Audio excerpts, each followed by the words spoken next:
Thanks, Mickey. I appreciate it. Thank you guys so much for coming out.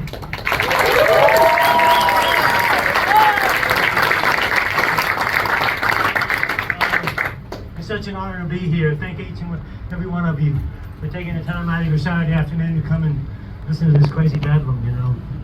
I'm not quite sure what the word is for it, but thank you from the bottom of my heart. I want to thank Guitar Center for letting us slip in here and make some racket. Everyone here, thank you so much for your help in putting this together. We really appreciate it. I want to thank Greg with Yamaha, Matthew with Yamaha. But mostly I want to thank you guys, because without you guys out there, none of this would even think about happening, you know.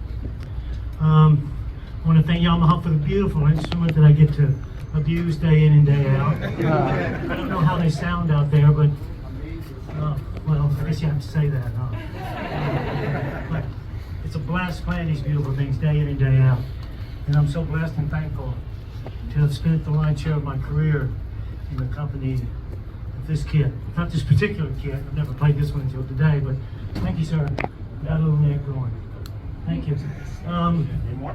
No, I'm good, thank you. That being said, I'll just say a little bit about kind of how I got started. I was raised in Florida. I was raised in southern Florida. My dad was in the Navy Coast Guard.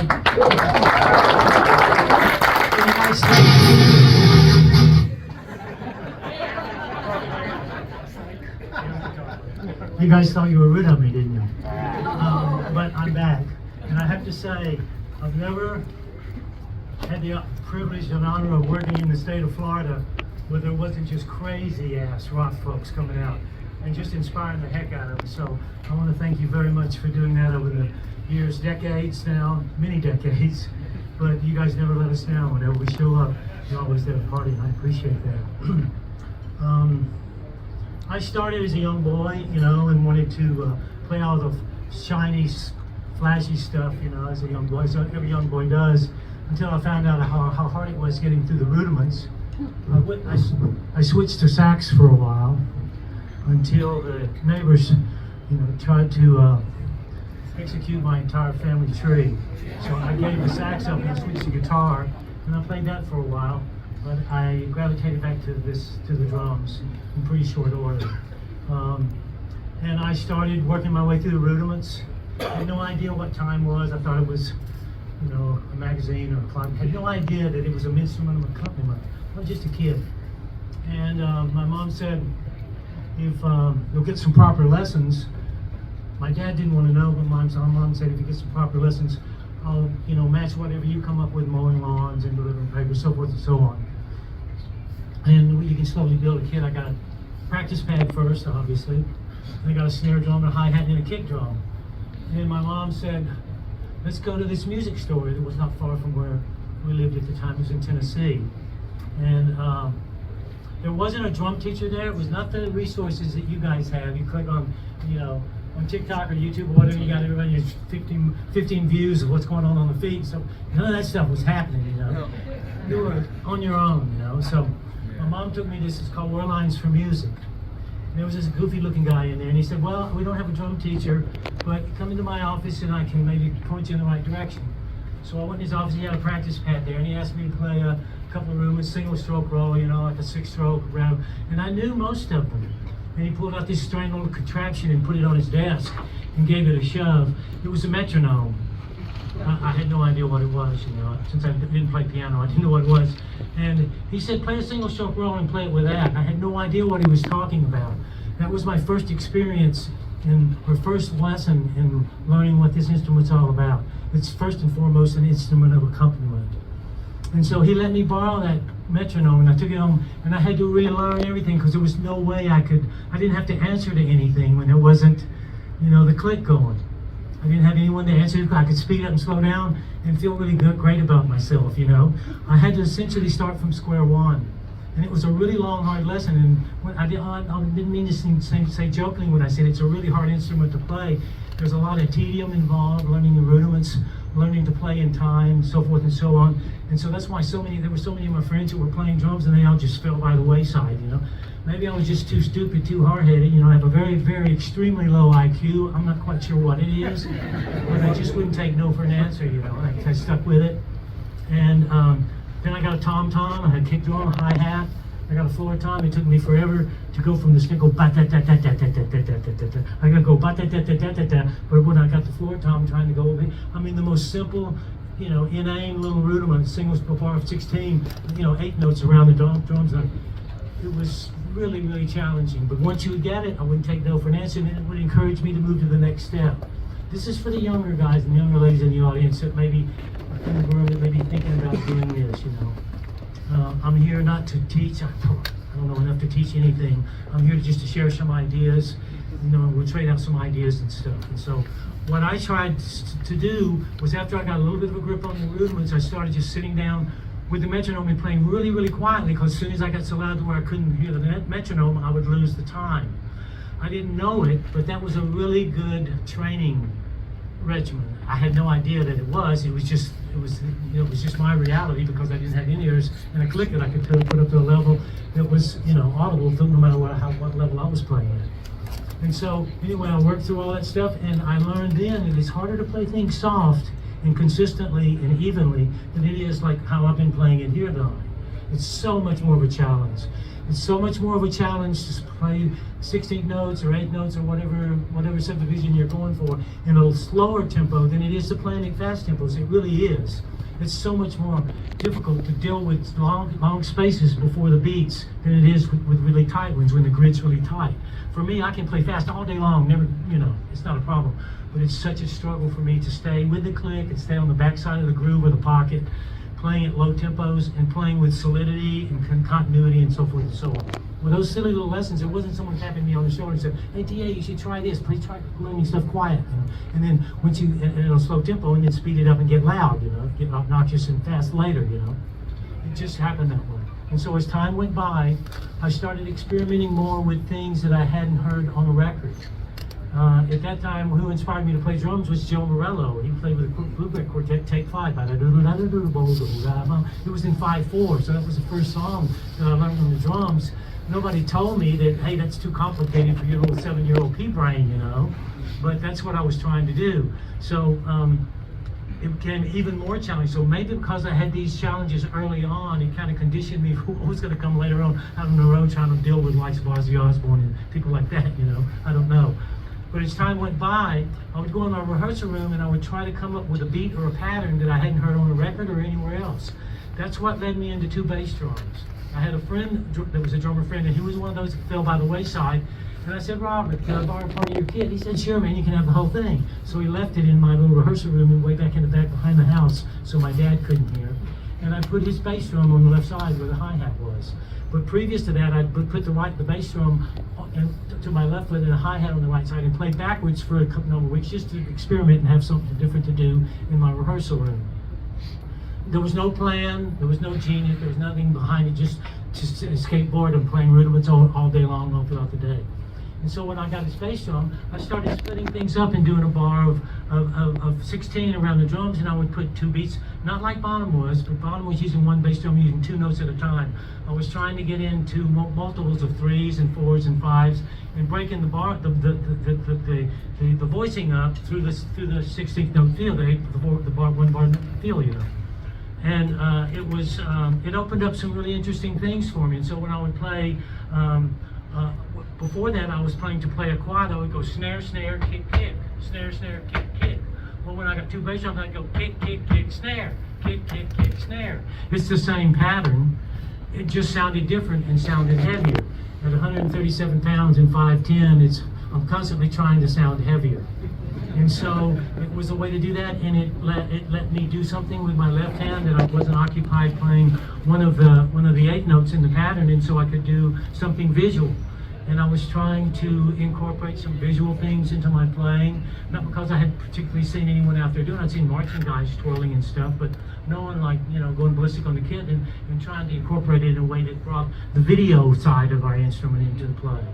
And so these are things that you don't get by going to PIT. You're not going to learn these kind of things by working through the book of rudiments or stick control.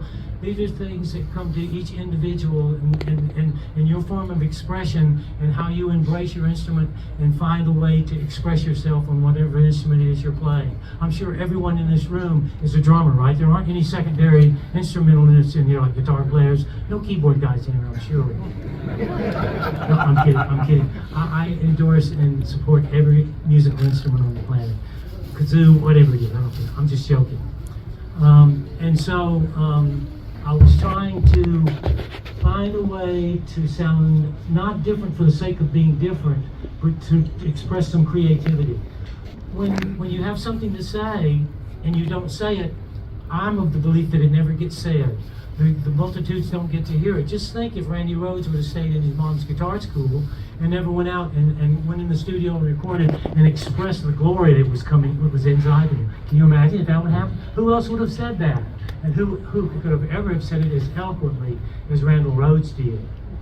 And my point is that no matter how fast you are or how slow you are on an instrument, don't get discouraged if you're young and coming up and you can't do what you see some alien on TikTok doing.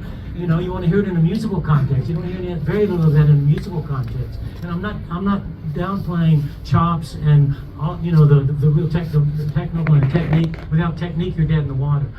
My emphasis that I try to express and try to but to encourage young drummers coming up is the creativity. Taking the instrument and applying the language that all people that play this instrument learn, which are the rudiments, and applying them in a way that are unique to yourself. And that's the real challenge, and that's been the challenge that I had when I was coming up. And I would just sequester myself. I didn't have lessons. I don't say it as a bragging point. If I had any regret, I wish I would have stayed in drum corps for a year or 2 years. That would have given me a rudimental base that I could have really expounded on later on in my career. I have soft spots in my playing as a result of that. I went out and started working and touring instead of staying home and shedding longer. Instead of going through college and graduating from college, I signed up for the pros when I was out of grade school, so to speak. Not exactly that, but I wish I would have stayed home longer and learned more about the instrument before I started going out and trying to be a professional. Because a professional musician is someone who does it 24/7, 7 days a week. That's the only difference between an amateur and a professional. A professional gets to do it all day long, 7 days a week. Where an amateur has to go to his day job. So that's what kind of put me wherever I got to in my career, I think. Finding ways to play things on our instrument that are a little bit different, not for the sake of being different, but for the sake of being creative, And so John Bonham, to me, really personifies that. When I heard Led Zeppelin for the first time, and I heard Good Times, Bad Times, that was some new information. I mean, the stuff that he was playing, even though those were figures and beats even that had been played before, like in a jazz context, it was da-da-da-da. Well, he just flip-flopped it. He went da-da-da-da. And John Bonham never played multiples of two on the kick at one time. Thank God he didn't play two bass drums. We would all have committed suicide many years ago. Can you imagine what would have happened? Because if that wasn't true, then if you could play on one like you can play on two, then we'd all just get one drumstick in a bag. Who needs two? I'm not saying anybody needs two, but there's things that you can do with two bass drums that you can't do on one. And some of them may contend, well, you don't really need to do them if you can't do it on one. And the Gospel Chops guys, they don't seem to have any problems, do they? But those are just little points and things that I learned when I was coming up, and things that I tried to bring into my own playing because I didn't have a tutor or a mentor or someone who said, maybe you should try this. It was just my fellow bandmates. I would be practicing something silly, and they said, why don't you try that in a song? And most of it, again, it was just stuff trying to keep myself from being bored in my drum room. But they heard something in it that I didn't hear, and I didn't even think there was a musical context in which it would work. I didn't even think in those terms. It was just an exercise. But as time went by, I got a little bit more confidence in doing it and playing things a little bit differently than I heard other people play them. And I think that it's paid off for me throughout my career. And when I play on two bass drums now, it's really child's play compared to what's going on right now. It's people are defying the laws of the universe, gravity and everything else on two kick drums now. It's crazy scary what's happening. The bar is so high now, it's crazy. I don't know where it's going to go. I'm interested to see. But that's kind of my story, and I was blessed to get a kind of a national level gig when I was just in my teens, and work from there. And it was just the business was a lot less populated then. It was harder in some ways, but it was easier in others. The playing field is pretty much level. The times change, but really the only thing that changes is the names and the faces. The same rules and fundamentals and principles still apply, if you want to show up on time, don't be a drug addict. It's a 24/7 gig. Keep yourself healthy, You can't be a professional drug addict and professional drummer. They don't go well together. They just don't. You'll say, well, I'd rather be out getting high instead of playing, and your body falls apart, and it's kind of physical, You have to take care of yourself and stuff. So booze will kill you. It'll take your time someplace else, Well, he's drinking today, so he's a little behind the beat. Oh, he's doing a little blowzine today, so he's a little ahead of the beat, When he's sober, he's dead on. There you go. It works. So I try to encourage that as well. But I'm not here to give advice. I'm just here to maybe offer a little encouragement to anyone that is considering doing this for your lives, for your vocation and not your avocation. It's a lot of fun, man. Let me tell you. It's put me in the company of people I would never otherwise be blessed to be in. The company of Randy Rhodes, John Sykes, Gary Moore. I'm not just talking, and I'm not saying their names because they're not here any longer. I felt that way when I was working with them, So it's taken me around the world more times than I can count, and it's just put me, and it's blessed me far in ways I could never, ever, ever deserve or earn from what I've done or what I haven't done, So I encourage anyone that's considering doing this, go for it, stick your neck out a little bit. Don't just get discouraged if you can't play a blast beat at 225 BPM. Only freaks can do that, And don't get as discouraged if your sensibilities and your musical sensibilities are in a style of music that's not particularly popular. Try to learn as many as you can. Learn the things that other people want to learn instead of doing what I did and only learn the things that I wanted to learn. Try to learn the things that other people want you to learn, the other styles of music. If you look, a good example of that, Mitch Mitchell, he was a drummer with Hendrix. Iconic music. I don't know, the young ones in here, if you're not hooked on it, listen to Electric Ladyland, those early Hendrix albums. Mitch Mitchell was a big band drummer. Jimi Hendrix is from who know where. No one is quite defined where Jimi Hendrix came from, but it wasn't this planet, I don't think. But he hooks up with a big band drummer, a British big band drummer, and Mitch Mitchell was just played bass in a blues band, little bars around England. He got those three guys together, and what they came up with collectively was so unique and so different. And you got a big band drummer playing with little tiny sticks and still used an orthodox grip when he was playing with Hendrix. And Hendrix playing, who knows what he was playing, and the melding and the mixture of those almost contradictory styles made something bigger than the individual parts. The whole was bigger than the individual parts. Another, the Police. Stuart Copeland, an awesome drummer. He's a reggae drummer.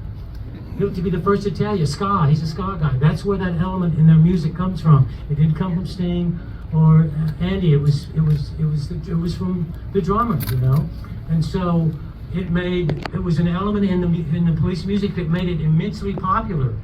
Who doesn't love the Police, man? And that influence in their music came from the drums. Even though there's not a chromatic scale, there's still melody with our instrument. It's not chromatic melody, it's a different kind of melody. It's a sound source melody and so forth. Well, that's how influential those two guys were, and they were just the drummers, They weren't Buddy Rich that got pulled to the front of the stage, but through his sheer precision and dexterity and technique. It was their personalities and stuff that was ingrained in that music that made it something that it otherwise would not have been. And I think the maximum personification of that point is John Bonham. He was a badass funk drummer. That's what John Bonham did. He was a funk drummer in a funk band. Robert Plant was singing in a funk band too, and that's when he met John Bonham. Jimmy Page, nobody knows well in Yardbirds, everywhere else. John Paul Jones, very talented university-trained keyboard guy, and he was playing bass. When those guys got together, the funk drummer and the guitar player from Who Knows Heck and Robert Plant, a soul singer, it didn't sound anything like that.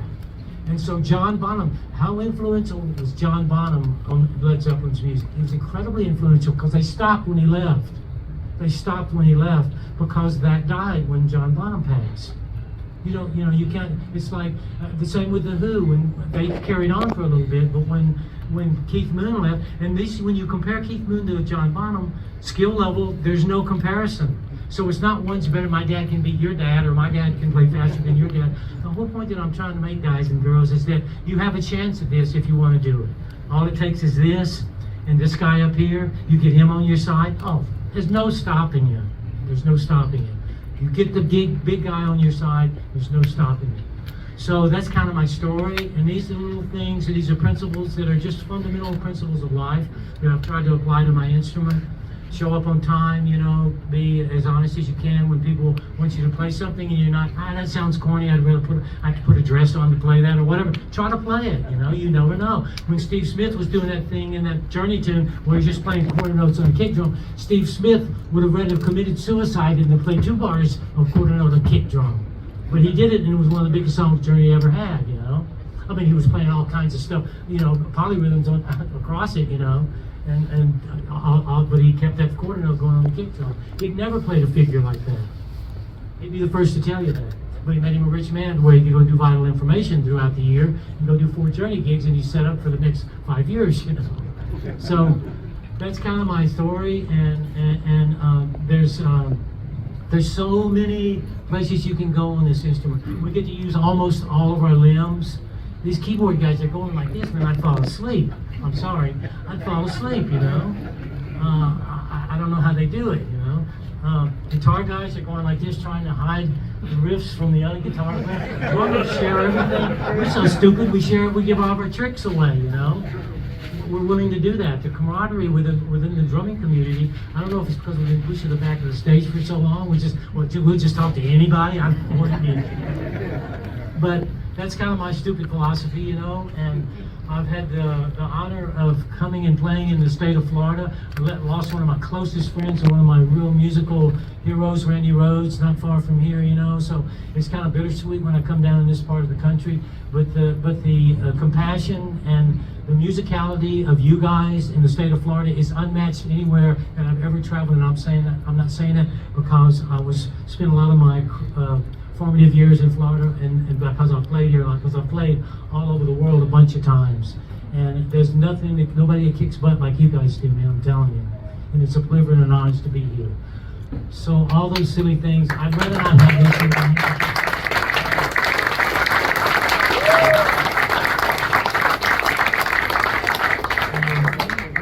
If you guys want to, again, I'm not here to dispense any wisdom. I don't have any. The only way I could get dumber is to get bigger. But if you have anything, I get a lot of hair care questions, stuff like that. Dieting questions. I don't diet or the hair care thing either, but I'm happy to ask any questions. Hopefully, music or drum business or any kind of music-related questions would be nice. But if you want to talk about, your wife or your husband, do that too. Any questions? Yes, I've been studying you since the late 70s. Well, I wasn't born then, so that would have been impossible. I thought you were going to say WW2. I was there, yes. Then, Pat Travers band. Yeah. Right? I was at the Palladium in 1980 and saw you with Pat. Unbelievable, man. That band was Well, we recorded that live album, one show here in Hallandale. That's album. One show in Sarasota. We were there the other night, Sarasota. Right. Go ahead, I'm sorry. Okay, no worries. I saw Pat in Sarasota the other night. All the stuff I see on the internet, Drumeo, Ozzy, this, that, Whitesnake. The one thing that still drives me nuts after 40 years that I just can't comprehend is the film that you do in the breakdown on Storton Whiskey, where it says, "I'm a fast mover, baby. I could show you around. I got so much blank, I haven't played that song. I don't know it myself. I'd have to listen to it. I put it on. That was 350 years ago. I put it on an app called the Amazing Slow Down, ASD, where you could slow a track down to any tempo you want, and it still maintains the pitch. Still can't figure it out. And he's doing a little vocal part over this fill you're doing, and it's insane. Yeah. And I'm sorry, I don't would know if play can that die for you. I happy don't. until I know it one day. I don't have any patch stuff because Okay, I mean, people will talk about that live element stuff, but I don't get any requests to do it in clinics, you know. And to be frank with you, I mean, honest with you, I don't remember what I played in that. It was at the cowbell with the It was earlier in the song. It's crazy. I played on so many things since then. But well, thank you very much. But Pat we were in Sarasota the other night. And Pat showed up. You know, he came to heckle. Well, he didn't, but he was there. But thank you for your question. I'm sorry, I can't remember what I played in that section, but I will next time. Can I ask a very quick non-musical question? Sure, yeah. Since you didn't do that, would it be politically incorrect to ask you to name a couple or a few of your favorite bass players you ever worked with? This way I don't get you in trouble by asking you to name your favorite. No, Well, can you name a two or Marco three? Mendoza comes to mind. He's an incredible bass player. Marco Mendoza, he played with Whitesnake. He did some stuff I did with Sykes. John Sykes got arrested.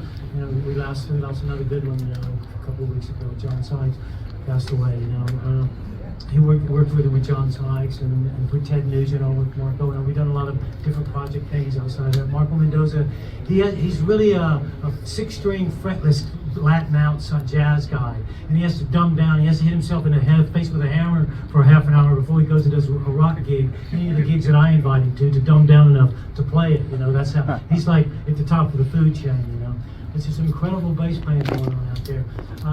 The last run that we did with Whitesnake was you're gonna laugh, but with Tanya O'Callahan, just play her butt off, man. Pocket for days, you know. But there's some incredible bass players. Rudy Sarzo, you can't go without mentioning Rudy.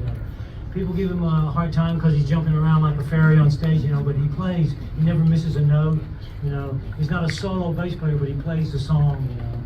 There's another one, I've had the privilege and honor of playing with some really incredible musicians, you know. And again, like, when you're working with someone like Randy Rhoads or someone like that, they grab you by your scruff of your neck and pull you up to their level. You're only as good as the people you're working with, you know. Did I answer your question? Yeah, thank you. I appreciate it. Yes, sir. So, I was watching when you were like stopping the cymbals. Choking, yeah. Choking them. Do you choke them with the same hand that you hit it with, or you choke Yeah. them with? Okay. Yeah. Yeah, I started doing that when I started getting more and more cymbals on this side because I try to reach across my body to choke a cymbal with the same hand that I hit it with. And so I just kind of take the stick. I did it, that was Romeo. You hit it and you use the stick to kind of guide your hand to it, you know. It's kind of a motion like that, you know. And again, it just came. It wasn't intended or anything that I planned. It just when I got more and more cymbals. I like cymbals. I don't know if you noticed. And Greg said, "Do you want some cymbals, more cymbals tonight?" And I said, "Yeah." He said, "You want cymbals?" "Yeah." Are there any? And then I got up here and I said, "Where are the cymbals?" And Greg said, "Where are the cymbals?" I said, "Yeah." Whenever there's cymbals, I always say, "Yeah." But I started doing that so I wouldn't have to reach across my body and choke the cymbal. And you can do some really cool things when your left hand is free because you're playing the note on your foot to be able to get there and have time to do it. You know? Yeah. Yes, sir. My question is like. There's a fan blowing, so speak up. I'm sorry. My question is like, if you're struggling with finding your bass drum tension, right? Your bass drum pedal tension. Thank you. Say that once more. I'm struggling to find the right tension for my bass drum pedal because I like to play real fast and stuff like that, really into metal. And my struggle is that what's it called? If I put it to the tension too hard, like then it's like it's working against me. But if Sure. I put it too low, it's like flopping. So it's like, what would I do in that situation to help revenue? That's a good question. Listen, I struggle with them. I take a new pedal out of the box and I cry for a couple of days before I start trying to play it because it's going to take me weeks to get it dialed to the way I want it. And there's very few pedals, the early DW pedals, you know, there was just no adjustments, just a spring. Your bet, you didn't have to worry about it. You just took it out of the box, put it on and started playing. And if you couldn't play it well, it's you and you just work your way around it. But that's a good question. And no matter what the pedal is, you have that issue because now all the new stuff, it has so many variables and so many points in the pivot and the polar moment. I mean, it's like rocket science, man. And what may work for me, I could give you what I use, how I use mine. I have the beaters out really far, and I use very loosely sprung, and I have the footboard up just enough to where it doesn't bottom out on the frame of the pedal. Okay. Now you sit behind Neil Peart, was a good friend of mine. We did tons of shows together, you know, on the tour. Neil Peart's pedals were the beater was on very short, very close to the head, and he played very. I would sit behind his kit and I would want to shoot myself. Thinking, very tightly sprung. Yeah. Neil would sit behind my kit and couldn't even get the beater, but to the head one. He said, "Man, I don't know how you play that." You know. Yeah. So it's to each his own. It didn't seem to bother him, did it? No.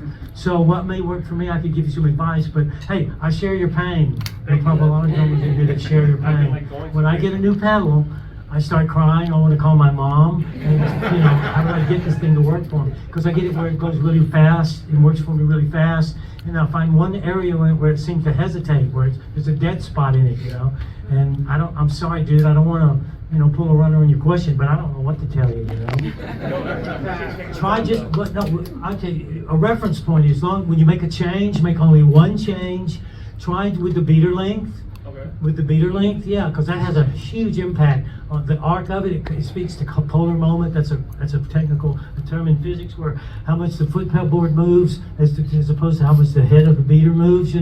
It's called polar moment. On a wheel, it's how far far your cranks turn. I ride bicycles a lot. How far your cranks turn, that means, and how far your wheel spins in relation to how many revolutions a crank do. It's science, man. And so when I say there's no rocket science going on up here, in that case there is, But do the fundamental stuff and mark everything when you make a move on your pedal. Mark it, and then if you don't get any joy there, start changing where the arc sits, how far the beater rests from the head.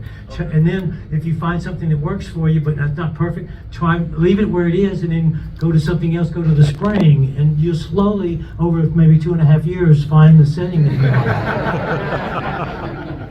I'm sorry, you're not the only one that's suffering with it. I was talking to Greg about it yesterday, the pedal, and it's like a $600 pedal, and I leave it outside.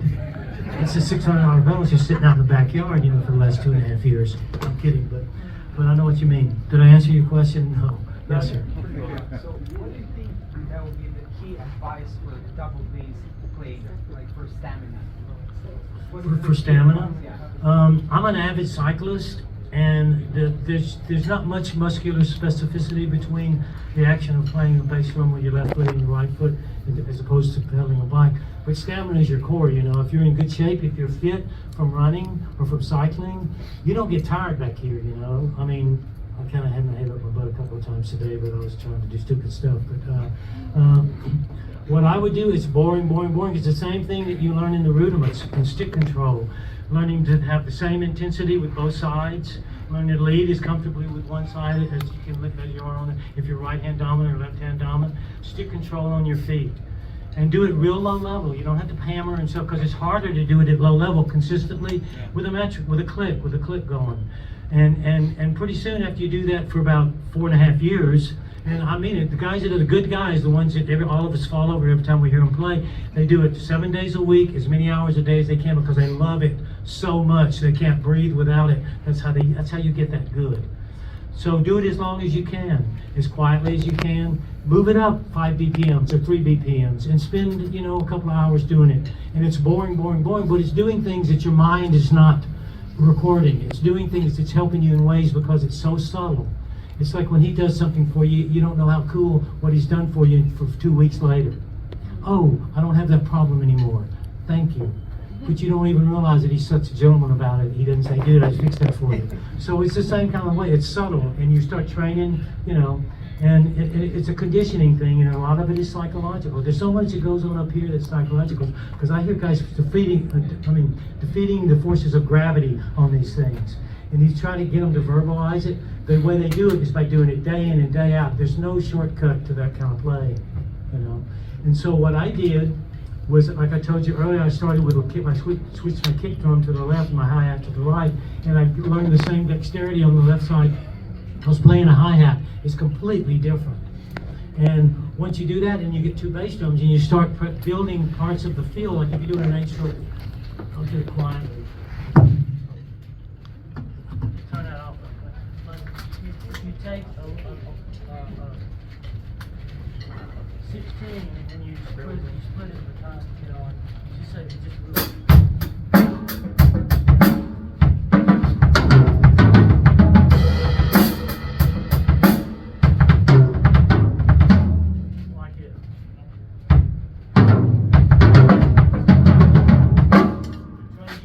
some examples of what I was talking about earlier. Instead of when I was a kid, instead of playing.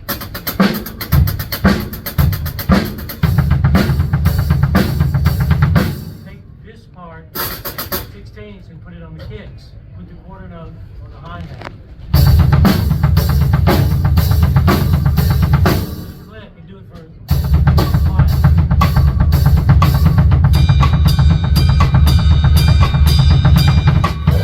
It's really simple, but it'll give you, it'll build the stamina on your left foot because your right foot has, because you've been playing kick for, I don't know how long you've been playing, but your right foot is, you know, leaps and bounds ahead of the left. But you're not going to get that. Sorry. I hate these one things. I feel like a lead singer. Who wants to feel like that? I think it's the only way that I know of, and it's boring stuff, you know. But where if you incorporate it into fields, that's what. Sorry, I'll turn the call.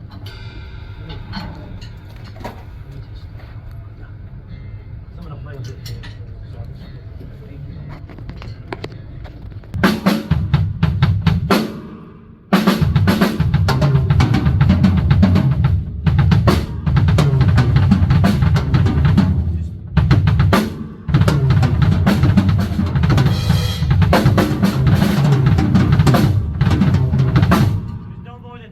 At a time, like with any of that I just played. There's one section in that where there's 5 on the feet.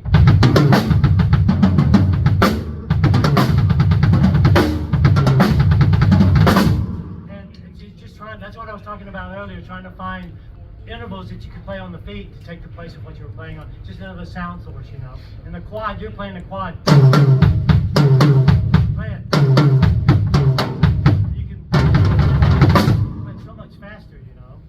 Same thing.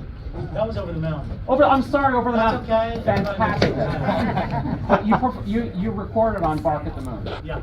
I mean, can you tell me any memories you had about recording that album with Ozzy? Bark at the Moon? Yeah. Of course, yeah. Well, it was in the same studio the previous 2 albums had been done in, and Randy was there doing that. And Jakey Lee had come into the. Oh, sorry. They yelled at me the other day because I'm coming in. Jakey Lee was coming into the band, which it was a very, for Ozzy and the whole operation, it was huge because Randy was gone, and Randy was the guy. I don't care what you hear or read or see blogging or on the interweb or whatever. Randy Rhoads is responsible for all the music on those first 2 albums. You know, Bob Daisy did the lyrics and some of the melodies, most of the melodies. Ozzy was nowhere to be found. Randy Rhoads, that's all Randy Rhoads' music. That's the glory that was inside Randy, just a little bit of it. And so it was huge. It was a huge time. Ozzy knew that the goose that lays the golden egg was no longer in the nest. But he gained so much momentum from those 2 albums, he didn't have to worry about anything for the rest of his life anyway. He didn't know that at the time. But it was huge. I felt so sorry for Jake. I was the one that I auditioned Jake for the gig and got him involved. And I know how much pressure was on him. We were in Ridge Farm, the same studio those 2 albums were done in. So it was challenging, and it was overwhelming. And Ozzy was drunk all, you know. I don't want to throw Ozzy on the bus because I love him, but he was really struggling with a lot of stuff. And so we do the tracks, and he comes in, that's too fast, because he was drunk. So then he comes in the next day, and he's on. That's too slow. And he would come in sober and he didn't know. So I had to do 3 different tempo versions of every track. Because you can't vary speed when you're doing tape, 2-inch tape, and we were doing analog tape. You can't do on Pro Tools, you can make it any speed you want, the pitch doesn't change. You can't do that on 2-inch. So I had to record 3 different tempo versions of every track, and we did like 16 tracks, I think, so do the math. So I'm like, my tongue's hanging out, not because I couldn't play the songs in time, but because the singer couldn't decide which tempo, you know, he could sing them in. So that was one experience at that time. And Jake was really struggling because Jake knew that he was starting to feel the weight, you know, because he was the one who was responsible for coming up with the guitar stuff, you know. And those people, there's a saying, everyone's replaceable. Nah, that's not true. It ain't true. No one is replaceable. That's the truth. I mean, the truth gets hidden, you know. Yes becomes no. But in that case, there's nobody going to fill those shoes. And Jake was starting to get that reality because he was like in, you know, he was, he was so over the moon, overwhelmed with the excitement of getting the gig. He didn't know what was around the corner. I kind of knew because I had been there and he had a couple of years on Jake, you know, and I'd seen guitar players and I was there when Randy was killed and so forth, and I've seen some other dynamics go on in musical situations, you know, not because I'm wise or anything, it's just I started so young and got involved, you know, kind of on an international level so early in my life. I just saw a bunch of things when I was still really young, and I've learned from it, you know. It's not because I'm smart, it's just I've made every mistake you can make and somehow survived it, you know. And so I really had a lot of compassion for Jake through that. And, you know, it ended up being as so many people thought it was going to be with Jake, and who knows what would have happened. Well, Randy would not have been there any longer, so he wouldn't have gotten the elbow that everybody else got, you know, all the guitar players. But there was some positive stuff too, because it was a chance to maybe it was a challenge to me, trying to maintain the momentum. I was just trying to maintain the momentum for Ozzy and Sharon, because I felt some responsibility to help them keep the momentum, because I wanted to leave as well after that, you know. And so I was just trying to embrace it as a challenge and not to get caught too much up in it. Not because I'm more in control of my life than Jake may have been at that time in his life, but just because I'd seen so many other things happen, I was a little bit more prepared for what was going on, you know. And so it was not a very good album. It could have been a good album, but it was terribly mixed. If you heard the rhythm section before they blew it all up, it was really some really cool stuff, but you don't hear any of that in the mix, you know. Yeah, I don't know if I answered your question. Well, you sounded great on it. Couple of rabbit holes. I will go down a couple of rabbit holes if you give me half a second. Yes, sir. I'm going to apologize in advance. I'm going to go a little further back than the late 70s. Was it Black Oak, Arkansas, the first band that you toured with? It wasn't the first band that I toured with, but it was the first kind of band that became famous, yeah, that I toured with, yeah. Okay. I played in Destin, Florida, in bars, a place called The Pier in Destin, Florida when I was a kid, you know, way up in northern, played through Florida when I was a kid, you know. It was just stupid made-up bands, you know, but nobody could come see us, but yeah, that was the first band that was any notoriety. Yeah. We got on TV with it. Now, Can't live it down. you've been playing for quite a while. Have you ever had problems with carpal tunnel in either of your hands? I've never had any, thank God, I haven't had any problems with any. I had a rotator cuff issue, but it wasn't related to, I'm an avid bicyclist, and I broke my wrist last year in the joint, and I'm still trying to recover from that. That was a really joint, it's like a cyber joint. I'm still trying to get it going, you know. But most of my maladies have been self-imposed, you know, on a bicycle, pilot error, coming down the hills too fast, you know, stuff like that. My bones are too close to the surface, you know. But no, I haven't had any carpet funnel or carpal tunnel. I know a lot of drummers have, you know. My rotator cuff issue, I tried a full thickness rotator cuff tear, but it was exacerbated by drumming because, you know, you use your arms a lot. But Yeah. thank God I've been able to recover. You know, I haven't had anything that's kept me away from the kit for too long. You know, the biggest was when I broke my wrist last year. Thank you for your question. Yes, sir. Do you still practice every day, Tommy? Do I practice every day? I don't really call it practice. I spend incredible amounts of time in my drum room because I love playing. And I'm starting to do a lot more remote stuff. Well, again, when I broke my wrist last year, it kind of put a kink in my operation, you know, because I was in a cast for 8 weeks, and then trying to come back and get the range. My range of motion will never be the same, but the strength, and the stamina back in my wrist. And so what I do is I go spend a lot more time working through stick control, hours and hours working on stick control, trying to get my range of motion back and the fluency back, you know. I know stick control is one of the oldest. It's like 40 years old. It was done, I don't know how, it was back in the 30s or the 40s when it was written. Lawrence Stone wrote it. It's an awesome book, and I studied it when I was a little kid, you know. But I didn't know the value because it's one of those subtle things. It develops muscle memory, and it develops even this. Well, most drummers know stick control from left to right. There's no accents anywhere in it. It's only equal notes. There's no accent, so it's really good if you're trying to get a limb up to speed. You know, it's really good to apply it to the kick drums. You know, at low to slow tempos. But it's really good for fixing my melody. So I've rehearsed more since I broke my wrist probably than I had in the last 10 years. Just on a practice pad, hours, you know, Wife comes in, honey, you want something to eat? You know, it's been a couple of days, you know. But you get lost in it, you know, trying to get back, you know. And so, because when you're going to come and get in front of people, you guys you spend your time and come here. I'm obligated to make sure that I can do the best I can, you know. So when I get the blessing of putting my little bottom on this stool, I want to do the very best I'm capable of doing. So, you know, but I don't really practice because it's still, I spend time rehearsing parts for albums. I'm in the middle of doing a lot of remote recording from my home, trying to develop a situation where I can work without going to the other side of the planet. I've spent my whole life on the road. And I'm not averse to travel, but, you know, after you've been to everywhere 15,000 times, you know, it's like, oh God, I gotta go there again. So I'm trying to, that's why one of the things on my bucket list is to work from home in my studio, you know, so do remote recording. So I've been working on that a lot, you know. And I rehearse parts for albums and things. So I spend a lot of time not practicing but rehearsing. I practice the stick control stuff, but I rehearse the music, yeah. And that's where all the cool ideas come from. I get inspired. When I look at the people that I've had the blessing of recording and touring and working with in bands, the guitar players, it's a pretty impressive list. Whoops. It's a pretty impressive list. I look at it and I think, man, what's wrong with all these guys? Because, you know, Gary Moore, he's a crazy good guitar player. Randy Rhoads, I mean, he's a one-off. You know, I got to work with these guys. John Sykes, another one-off. God rest him. Rest in peace, John Sykes, you know.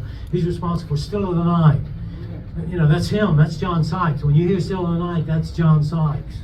When you hear Bad Boys, I played it. I'm going to play Still of the Night later. When you hear Bad Boys, that's John Sykes. All that music is his. I don't care what you hear about DC's A&S or that's John Sykes. That's his spirit coming out, man. And when I look at the list, Steve Vai and all these guys that I've had the great privilege of working with, it blows my mind. I'm thinking, what's wrong with these dudes, you know? So what I've learned from these guitar players is incredible. When the guitar player plays them, can you imagine how Mitch Mitchell must have felt when Jimi Hendrix came in with Purple Haze? Or how John Bonham must have felt when Page walked in. He said, John Boy, check this out. You know, good time. I mean, the drum part is built in. You can't. John Bonham probably had dislocated his ankle trying to get behind the kit to play the drum part to it. You know, communication breakdown. You know, can you imagine? The hairs must have stood up on the back of his neck. Randy Rhoads would come into sound check, and Randy Rhoads would come out with a guitar riff, and the hair would literally stand up on the back of my neck. I would get chill bumps because you never heard anything like it. And his tone was so immersive, and it was so huge. And he was here. God put him here to do exactly what he was doing. You know. And what he was going to do in the future, we weren't ready for it. That's why we took him, you know, we just weren't ready for it. Couldn't have been possibly ready. I'd go to his hotel room, I'm in a rabbit hole, I know. I'd go to his hotel room and he'd be passing his classical, and I would get tears in my eyes hearing some of the stuff that was coming off that classical guitar. It would just embrace you. It's emotional, you know? Sorry. Anyway, I see all these names that I've been associated with, and I'm a big fan of guitar players because so much of what I do is inspired by what they play. It inspired me to play the drum part to it, you know. So some of the best drum parts that I've ever come up with, a guitar player is responsible for them, you know. So there you go. Did I answer your question? Yes. Yes, sir. Did you ever play with Eddie Van Halen? Did I ever play with Eddie? No. I knew Eddie, and he was a good buddy. I never ever had met Alex, but I hung with Eddie quite a lot. Alex was always, he's kind of a, not a recluse, but he kept more to himself. Yeah. Yes, ma'am. Yes, sorry. Yeah. At what point in your life did you realize that you are one of the best rock drummers of ever? Oh God, I've never thought that. I'm not. I'm so far from that. John Bonham is a rock drummer. I mean, I'm like these goofy dudes just hanging on for dear life, you know. No, I just went out and I worked a lot and played a lot in front of a lot of people and tried to move around and try to give a little visual to what was going on and try to grab people with their eyes and their ears and just trying to be utilize all the resources, the 3,000 watts of PA, and make people think I'm God when I'm just going through a huge PA and stuff like that. I just tried to maximize my strengths and minimize my weaknesses. I'm just one of the also-rans. Oh well, I fooled you too. It's the company that I was keeping, it's the bands that I was playing with, you know, but that's, you know, you only visit people you're working with. Yes, sir, there with the black cap. Yeah. Thank you for your question. Is there a reason that you moved your arm in most of your songs? I don't know if that helped you to keep the... It's just something stupid that I do, you know. I was wondering about that, too. And it was just a visual thing. It has nothing to do with, well, he must do that because he's counting and it's going to help him. Nothing. There's no rocket science. It's stupidity. It's just That looks visual. cool. We're just trying to, like a theater actor. They're more dramatic in their emotions and their gestures because they don't have a camera right in their face. And so when I was a kid and started playing in these big venues, I'd see all these people back in the nosebleed section, and I'm trying to give them some show, you know, give them something to see, and trying to give some visual punctuation. What I was doing, I was trying to do what this lady was so complimentary about, trying to have more impact by through the eyes and not just the ears, you know, because the video age was coming in. You know, no one knew that Fat Bachman-Turner Overdrive should have been called a Bachman-Turner Overweight until the video age came in. And everyone saw that and they thought it had a completely different, I'm sorry, that's a bad analogy, but what I'm trying to say is that if you give people something dramatic to look at that goes with the music, you know, and it's like a video with the record, you know, it's called a DVD. You get to hear the music and see it. So that's all I was trying to do, and some of the patterns and stuff that my left hand was free to do because my left foot was playing, I was able to do some of this stupidity, and that was some of it, you know. And it's just trying to appear to give the guys in the nosebleed section a show. That's all it is. It's nothing more, you know. And it's stupid. I get criticized more for it than anything, and I don't care. Well, I mean, I'm not playing jazz up here, you know. I don't get a lot of call for brush work. You know, acoustic trio brush work at the, you know, the Holiday Inn or whatever. And when you're playing from up here, man, you can really get it. Could you hear the snare drum back there? Could you hear it? Yeah. Well, it helps when you come from up here. Dave Weck's a good friend of mine. We've done some things together. Dave has amazing dynamics, but his loudest dynamic is from here. You know, I have dynamics in my playing. They just start from up here, you know.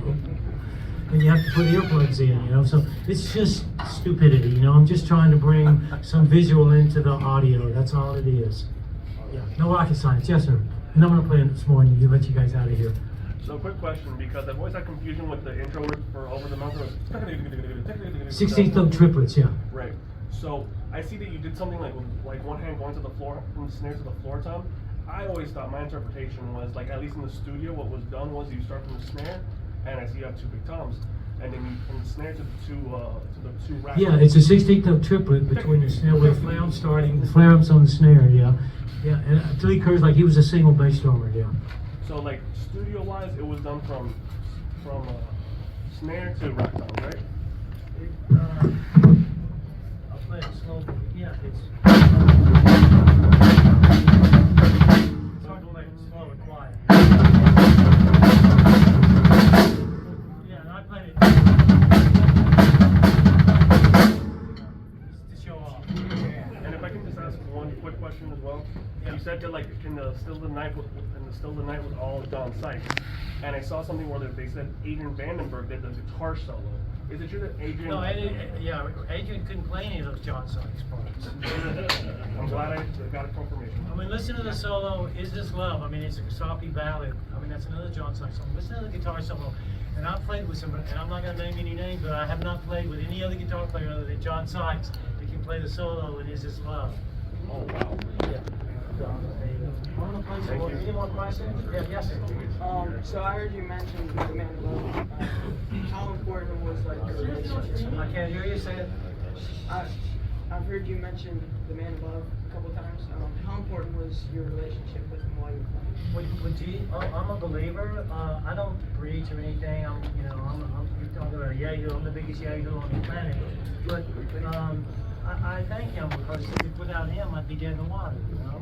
And it's not what I've done or what I haven't done. It's what he's done. And when I don't have a manager, I don't need one. All I do, I could say I meditate about it, but I don't. I pray about it, and I get the idea of where to put my next step. It's a really tough business, and it gets ever tougher. Life is so much more complex now than it was 10 years ago. With the same principles, so there has to be something that doesn't change. Yes has to be yes, no has to be no. There's no in between, you know. It's flip-flopped, and it's everything to me. I'm dead in the water without it. Sorry.